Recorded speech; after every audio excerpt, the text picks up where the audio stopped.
Привет всем выжившим после Нового года. И я хотела показать свой новогодний маникюр. Да, у меня было всего 2 праздничных ногтя, но это не мешало мне радоваться празднику. Многие, наверное, спросят, почему 2? Ну, потому что банально не успела. Был запал, надеялась, что смогу по одному, по 2 ноготочка сделать, но так получилось, что сил и времени хватило только на эти 2 ногтя. Но они получились классные и прекрасные, и меня очень сильно радуют и по сей день. Я не оставляю надежды, конечно, доделать остальные хотя бы 3 и быть с одной новой рукой, но это, как говорится, не точно. А тем временем я уже сняла покрытие и опиливаю форму по свободному краю. Также прохожусь по верху. У меня пилочка с одноразовым файлом от Atis. Дальше я должна была бы взять пушер, но ввиду того, что я торопилась, у меня не было времени, я взяла снова апельсиновую палочку, хотя для моей кутикулы все-таки пушер подходит немножко больше.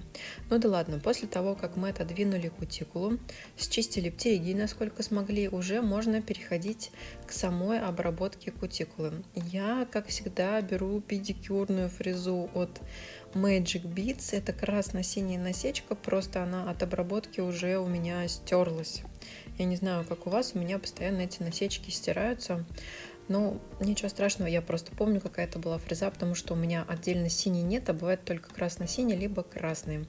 Дальше, после того, как кутикула поднята, я приступаю к ее срезу.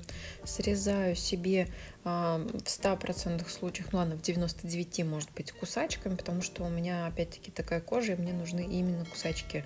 Ножницы и твизеры на мою тонкую кожу не подходят. И после среза делаю по-быстрому шлифовочку вот такой маленькой силиконовой карбидной фрезой. Проверяю себя антисептиком. Да, я не сняла покрытие до конца, я не вижу в этом необходимости. Я оставила очень тонкий слой, мне этого будет достаточно. Дальше я продолжаю тестировать систему Аврора. У меня здесь праймер, база и топ. Наносим праймер, ждем 30 секунд на воздухе и дальше наносим базу тонким слоем, потому что это будет наша подложка для наращивания. Просушили базу и берем формы. У меня бумажные шаблоны, вы начинаете спрашивать, какие они, я, честное слово, не знаю, я их купила в первом попавшемся магазине, потому что они у меня закончились, и мне нужно было срочно купить какие-нибудь формы, и я закупила вот эти вот.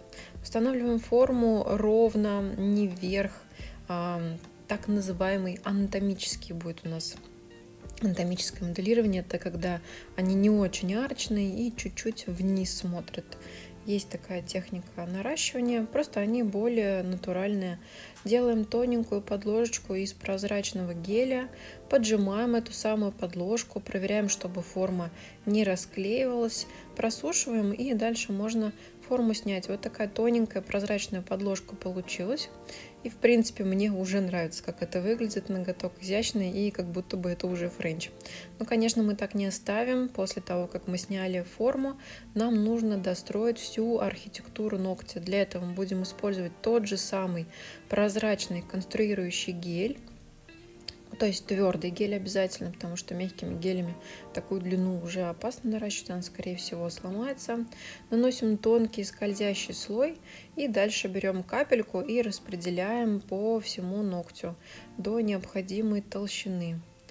Выравниваем, переворачиваем, просушиваем и дальше поджимаем. Проверяем, чтобы все нам нравилось, и дальше можно снять липкий слой. И теперь самое интересное, начинаем пилить. Вообще техника почти что безопильная, тут пилить особо много ничего не нужно, если правильно выкладываешь подложку и основную массу, так скажем, ногтя, то потом банально нужно вычистить параллели и прошлифовать ноготочек. Подпиливаем снизу, проверяем форму, чтобы все было красиво, чтобы нас устраивало. Ну, самое забавное на самом деле в этой форме сделать остальные 9 пальцев такими же, как этот. Мне с этим бывают реальные сложности. Вот такой ноготок у нас получился, тоненький, красивенький, хорошенький.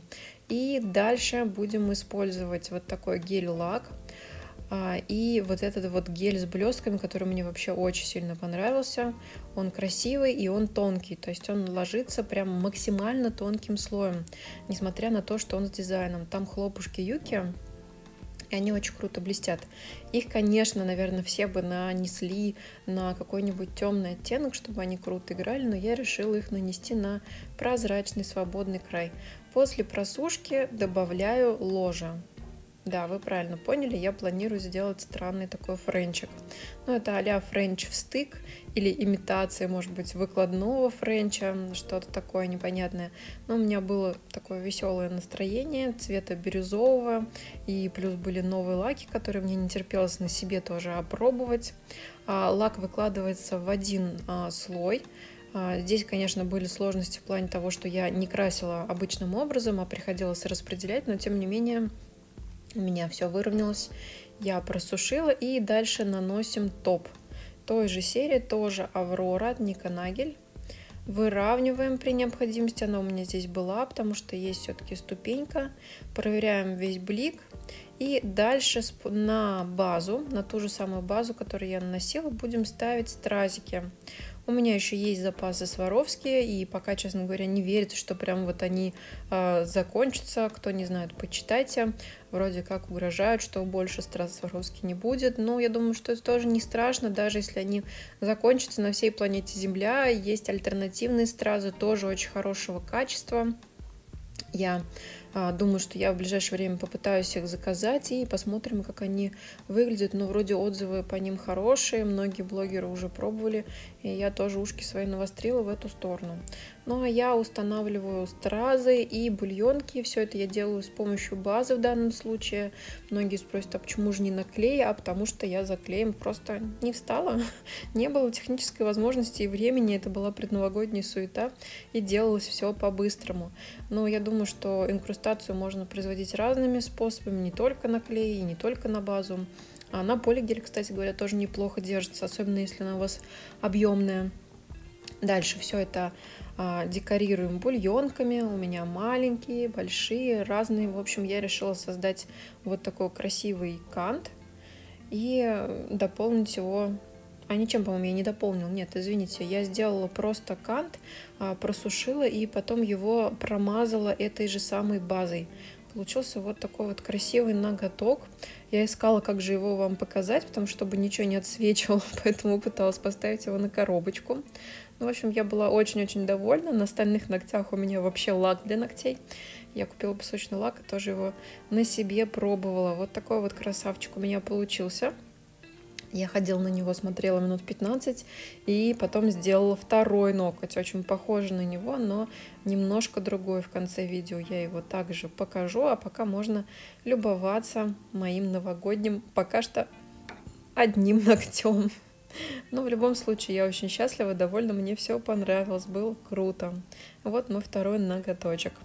Идеальная парочка. Ну, давайте делать ставки, доделаю ли я остальные 8 ногтей. Ну, или хотя бы 3. Пока-пока, с вами была Алена.